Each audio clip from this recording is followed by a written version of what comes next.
Hello बच्चों, let's read this question. A radioactive element decays by emitting one alpha and two beta particles. The daughter element formed is an isotope of the parent element. We have to identify whether this statement is true or false.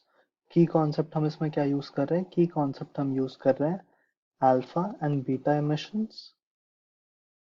इसके अलावा we are also using the concept of isotopes. Okay. So what are isotopes? Isotopes होते हैं वो type के chemical species that have the same atomic number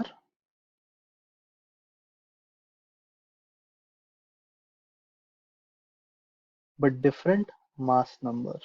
Okay, have different mass number.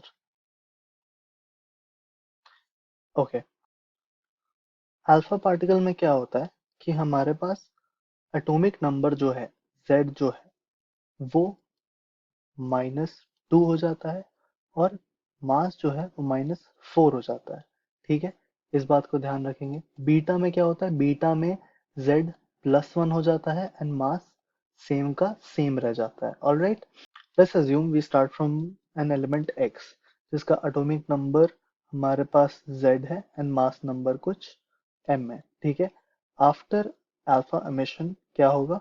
ये कुछ element Y में convert हो जाएगा जिसमें M-4 हो जाएगा एंड Z-2 हो जाएगा। साथ ही साथ हमारे पास एक He निकलेगा जिसमें 2 and 4 हम कुछ इस तरीके से लिख देंगे। सो this is the alpha emission. Okay, after this क्या होता है? दो बीटा एमिशंस होती हैं, राइट? एक एक करके हम लिखेंगे दोनों।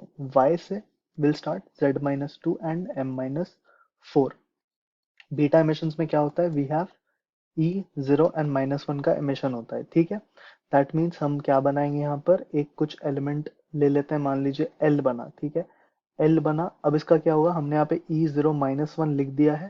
दैट मीन्स इसमें क्या होता होगा? इसमें we know Z converts to Z+1।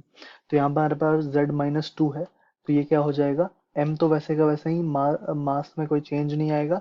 Z-2 से ये Z-1 हो जाएगा बिकॉज एक इलेक्ट्रॉन बाहर निकला है। That means we will have charge को बैलेंस करने के लिए वी विल राइट Z-1। ठीक है, अब यही Lm-4 फिर से बीटा एमिशन करेगा। बीटा एमिशन कुछ सेम तरीके से होगा जैसा मैंने पहले लिखा। बीटा एमिशन से क्या हो जाएगा? लेट्स से कुछ m बन गया। We have used the letter m, so to avoid confusion we will write some element k। अब k क्या होगा? मास नंबर तो चेंज नहीं होगा, एटॉमिक नंबर Z-1+1, तो वो Z वापस बन जाएगा एंड वी विल हैव इधर पे E0-1। सो Km-4Z आइसोटोप के फॉर्म में अगर लिखे तो वापस X के फॉर्म में आ जाएगा, X-4 एंड Z। ठीक है, so clearly same atomic number different mass number, so this is an isotope.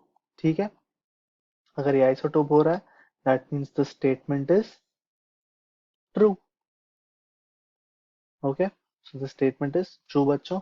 I hope आप सभी को समझ में आया हो। Thank you very much, all the best.